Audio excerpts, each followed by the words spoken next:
বাংলাদেশের জন্মের পর থেকে এখন পর্যন্ত যত রকম রিফর্ম সংস্কার হয়েছে বাংলাদেশের উন্নতির জন্য প্রত্যেকটা বিএনপির হাত ধরে হয়েছে। অনেক কথা হয়েছে জুলাই সনদ নিয়ে মাননীয় স্পিকার।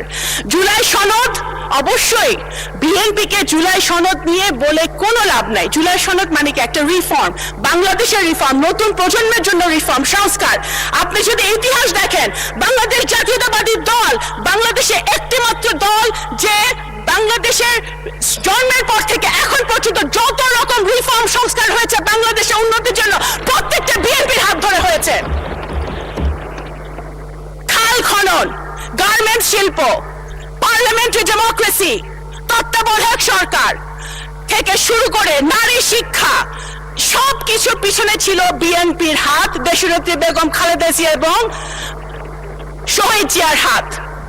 এবং এখন যেটা হচ্ছে reform, family card, farmers card, আমাদের নতুন প্রজন্মের জন্য কাজ, এই সব কিছুই হচ্ছে জনাব তারেক রহমান বিএনপির হাত দিয়ে, যেটার আপনারাও সুফল পাবেন ইনশাল্লাহ বিরোধী দলের নেতৃবৃন্দ।